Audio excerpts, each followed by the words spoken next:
And it's Wednesday, October 4th, and I am Dr. Velma Scanterbury. I am the medical consultant for Dialysis Patient Center Educational Program, and I am here live today to answer your questions. So send a link to your friends, send a link to your colleagues. If you're sitting on dialysis, or in a machine, tell the person next to you to come on and join so you can ask some questions and we can begin to have this conversation and engage in things that you may want to talk about, things you may have some questions about. And so I welcome you again. I'm Dr. Scanterbury. This is DPC Educational Center, and I am the medical consultant. I work with Miss Nancy Scott, who is the program director and tells me what to do. So anyway, good afternoon, everyone. Let me know what you're thinking about and what questions you may have. It's a really beautiful day here in Delaware. It's probably about 80 degrees, and it's very nice. And so if you have a chance to get outside, if you're in good weather where you are, go ahead and perhaps sit outside, enjoy a walk, get a little bit of exercise if you can, or even just sitting outside to absorb that vitamin D, which we all need. So that's also so very important. October is Breast Cancer Month, and I forgot to wear pink today, but I did put a scarf on.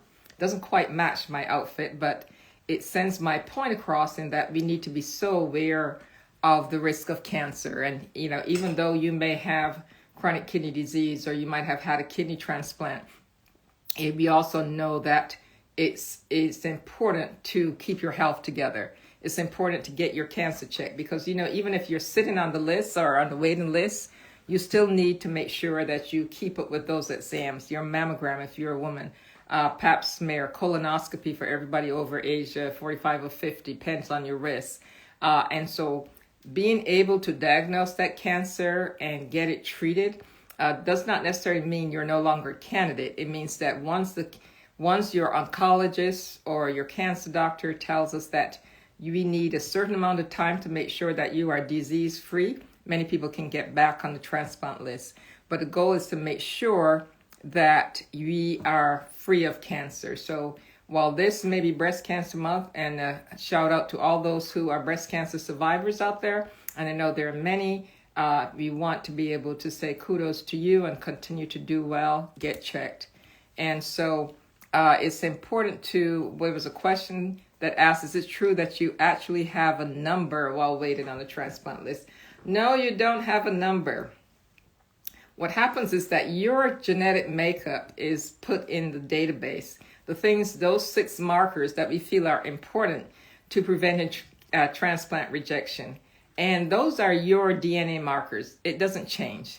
And so your DNA markers are always the same, and it's put into the computer, and it's matched against every single donor that comes down the pipeline. And as you can understand, every donor is going to have different genetic makeup. What's important to understand is that you will have a priority on the list based on your antibodies levels and also your waiting time. So let's say this is a blood type A donor, and you have 10 people who have all waited 10 years, and they are all competing for who is going to be more closely matched to this donor. So the donor's DNA is put into the computer, and the computer generates if all time is equal across the board, who is more closely matched. So if you happen to have all 6 markers of that donor, then you hit the lottery. You will be above all those. But what if happens there are 4 of you out of those 10 that have the same markers? Then there are other things that come into play. How, in terms of, do you have antibodies? How far are you? And so oral and different things may cause a 1, 2, 3, 4 based on maybe somebody's half a day more than someone else. And so the first person may still come up because they were transplanted yesterday and someone forgot to take them off. So then the kidney goes to number 2. And so one will go to number 2 and one number 3. And if they don't work out, it goes down the list to the next possible ones who match 5 and who match 4.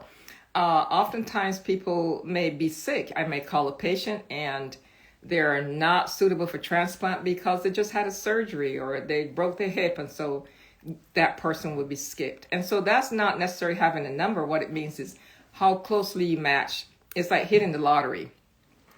And so for every donor, as you can imagine, every donor is going to have a different genetic makeup. So your time is going to keep you high on the list if you have the highest number, or in a group that has the highest number of days on the list. And so for many people of that blood type, every time there's a donor, those patients will flip-flop in terms of who has more points and who is more closely matched.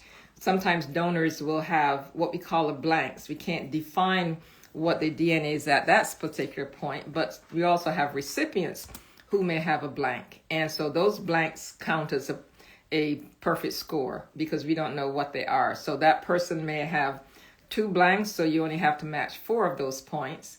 And so you may not match 2 of those points because you don't only 4 are being compared. So those are how it goes. And you have to remember, it's almost like there are some people who, when they play the lottery, they play the same numbers over and over again. So that's your DNA. You can't change your DNA. And so your DNA is always matched to every donor that comes down the pipeline. If you are of an ethnicity where there's more likely that you will have something in common, then those patients, unfortunately, will have more opportunity to get matched within that ethnicity, if that's so. So there's really no number. It all depends on what you have in common and what you share with that potential donor. And same as, hi, Claire, how are you doing?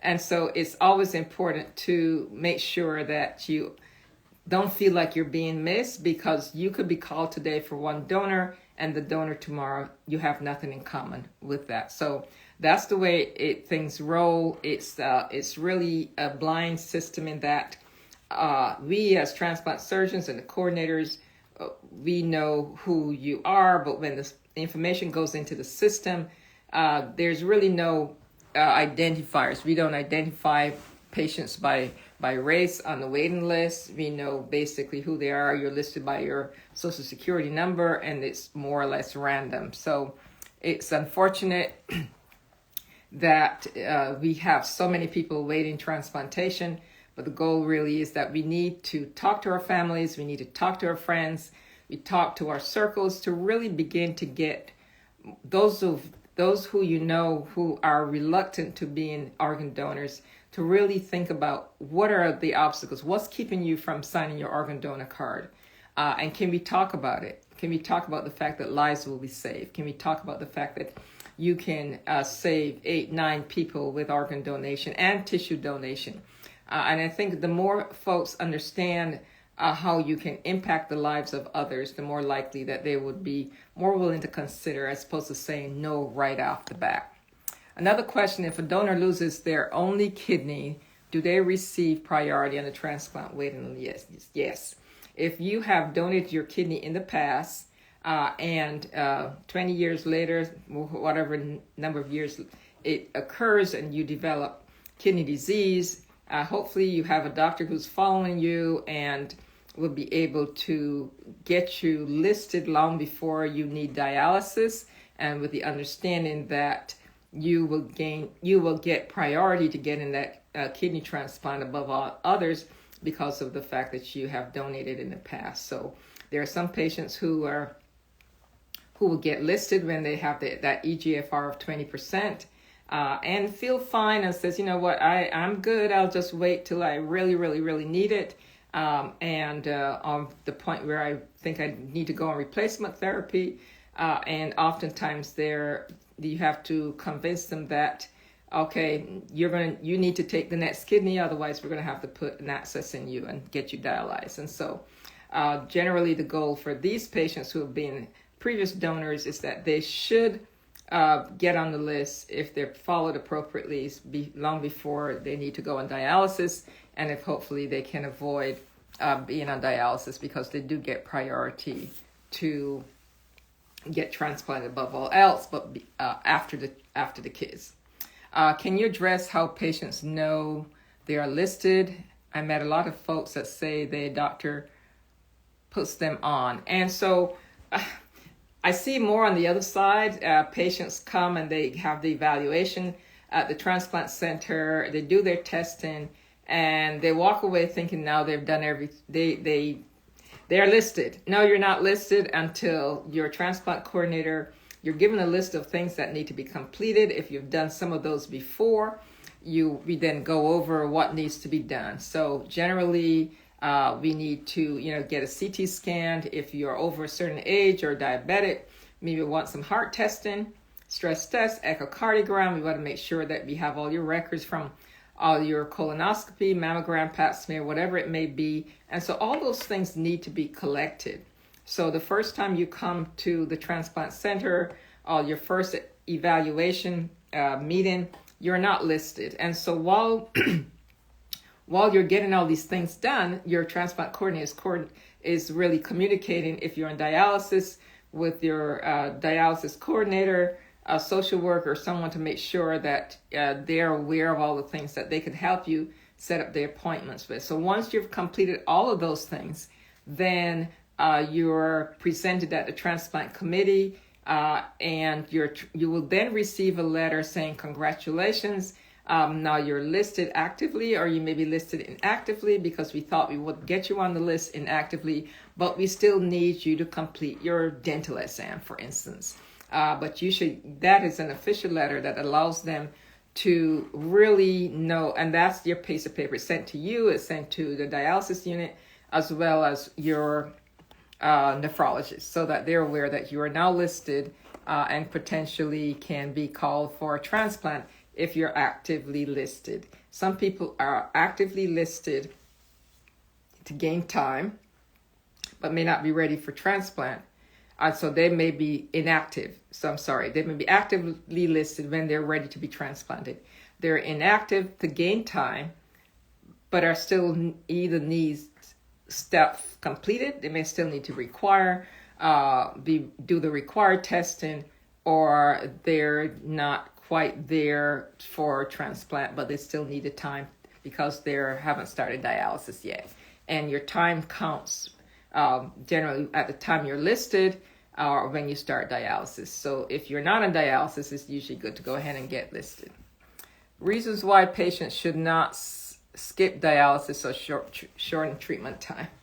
So often I hear from patients who say, I don't feel well, so I didn't go to dialysis. You need to go to dialysis. Just remember, dialysis is that opportunity for your body for the machine to filter all that stuff that you cannot get out on your own because your kidneys are not working. So when you shorten your dialysis time, you are allowing more metabolites and more of the bad stuff that your body should be getting rid of to stay in your body.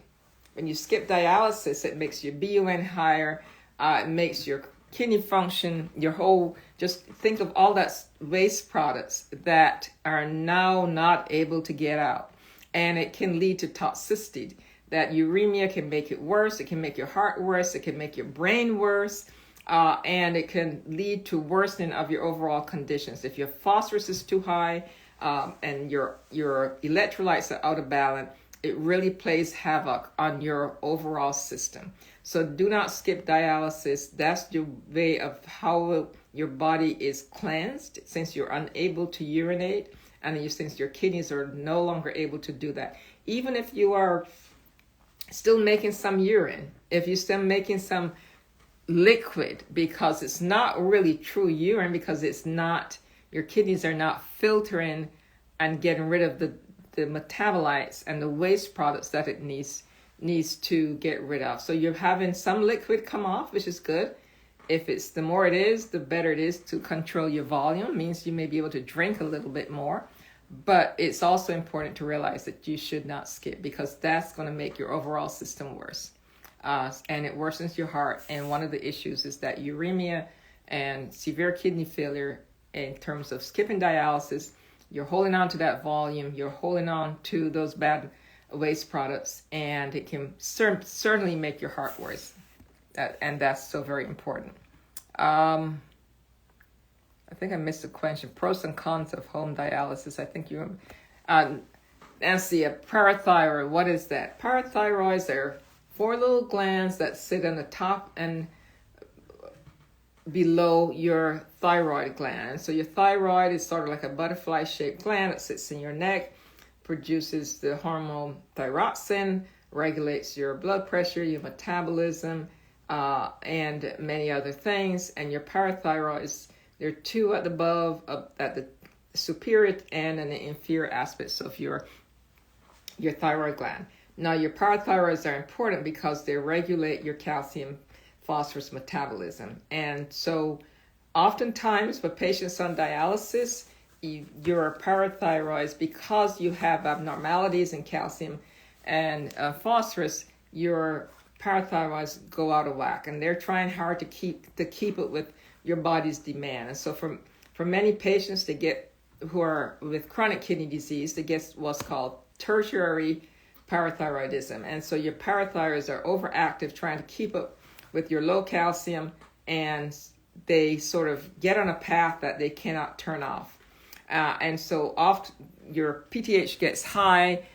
For many patients, they're placed on Sensipar to try to control that. If the Sensipar cannot control it, oftentimes they may need surgery. And so what happens is they'll go in and take out 3.5 of the parathyroid glands to decrease the amount of parathyroid hormone that's being secreted.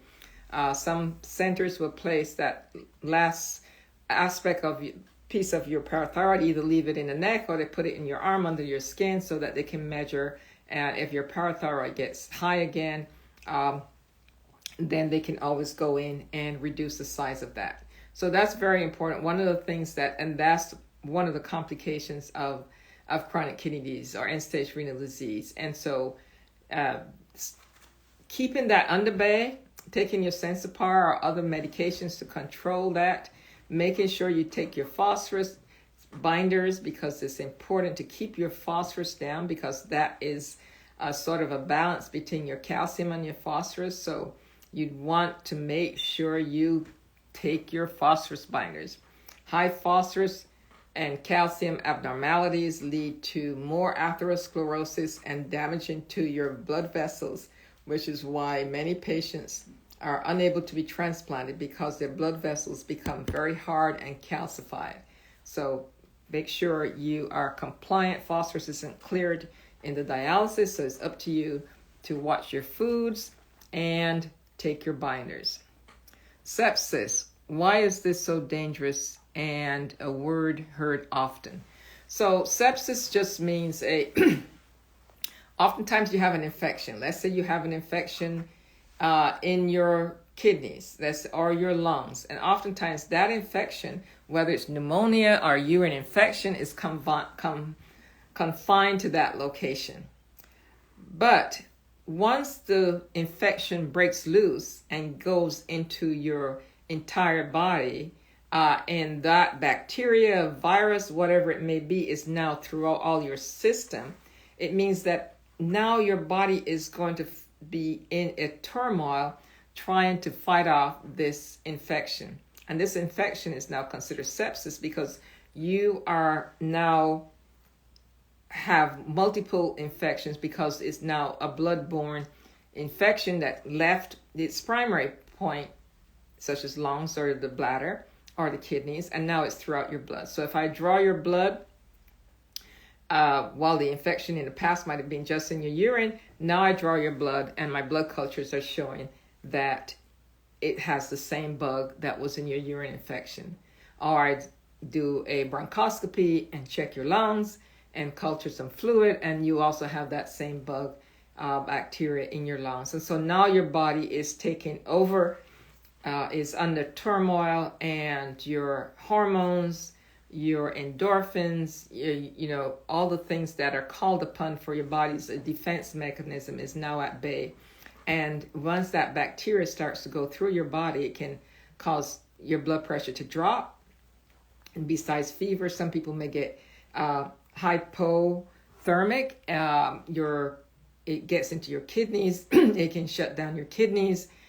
It can cause pneumonia, breathing problems, and so now you're being taken to the ICU so that they can actively work on you and give you the necessary antibiotics, support your blood pressure, and keep you from becoming severely hypotensive, or what we call septic shock, because your body can't handle all that bacteria that's flowing around your body. And it can be very dangerous. Some people recover, other people recover very slowly, and it can be detrimental because sepsis can shut your lungs down, it can shut let's say your kidneys are already not working, but now your heart is not able to pump that blood around, and so now you have accumulation of a lot of fluid, and so now you may need ultrafiltration because your blood pressure is so low that you're not able to sustain hemodialysis. So treatment options for dialysis patient, how are patients made aware in terms of patients on dialysis already, I should say treatment options for patients with chronic kidney disease or end-stage renal disease. Hopefully, if they're going from stage 4 to 5, they're seeing a nephrologist, and that nephrologist is telling them, now we've done all we can, this is not reversible, and you need to consider dialysis or transplantation. Treatment options for patients with who are not yet on dialysis should encompass all of the above. Here are the options for dialysis. Here's hemodialysis. Here's peritoneal dialysis. What does this mean? And how can you do this? And here's transplantation. So that all the options for treatment should be presented to patients early on so that they can understand. Unfortunately, so many patients are diagnosed with end-stage renal disease at the very last stage, where they are in acute renal failure, they're fluid overloaded, the creatinine is 12, 14, 15, and now they have to undergo urgent hemodialysis. And that requires a catheter being placed so that they can be dialyzed acutely, either in the hospital or as soon as they're discharged and set up for that. So that doesn't allow for many options to be discussed at that point, because early on, because of the way you present at very late stages, the first thing is to get your body back to homeostasis by getting rid of that fluid and putting you on hemodialysis. But those options can come once you're stable, to say you've started hemodialysis, we feel this may be best for you, or here are some other options. And so many patients at that time, it's difficult to grasp all this information because you weren't even aware that your kidneys were failing. And now you have to deal with being on dialysis. And now you don't know whether this is going to be forever or not. And so it becomes very difficult because you're stressed out. Mentally, it's like, how did this happen to me? And often for many patients, dealing with that acute diagnosis can be very traumatic. And that also takes into consideration one thing we can talk about in another session is mental health and how does this make you feel. Some patients will be told, whether they told this or they hear it the wrong way, that they have to live on dialysis for the rest of their life. Is that true? Depends on your overall condition, depends on how your heart is, and so it may not necessarily be true for all patients. So it's important to really involve your family in those early decisions making, because you may not be able to hear all the information that's being said because you are traumatized by this acute diagnosis. So it's nice to have family members there with you who can ask the questions and ask the hard questions, the difficult questions, and understand that there may be other options that for you out there. I have kidney failure and dialysis for the last 4 years. Yeah, many patients will be on dialysis for many years. Unfortunately, I still see patients on dialysis who have not been listed for transplant, or may have been told that transplant is not for them or is still experimental. I'm not sure why anyone would be telling someone that transplant is still experimental in 2023. But yes, it happens. But it's really about understanding what your choices are. Understanding that if you are in hemodialysis, and everyone is generally introduced to in-center dialysis, that there are options for home dialysis. There are options for peritoneal dialysis that may give you a better lifestyle. And certainly there are options for nocturnal dialysis. And these are all things that you can learn more about through our educational session.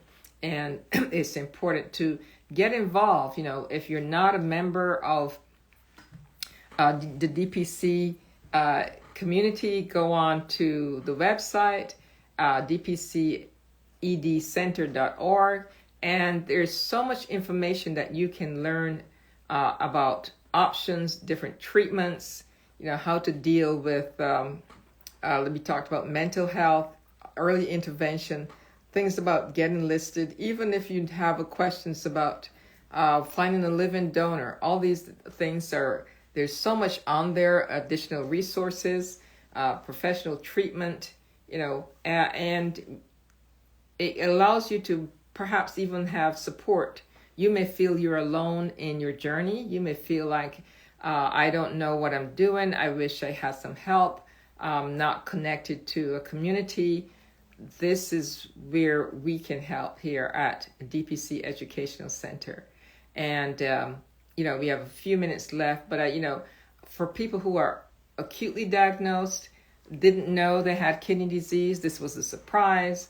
For those who are in dialysis a long time, those who are waiting a long time, we all suffer from why me? We suffer from, how do I deal with this? And mental health is real. Mental health gets all of us. And there's no need to feel ashamed, no need to feel like it's a stigma, because it's understandable.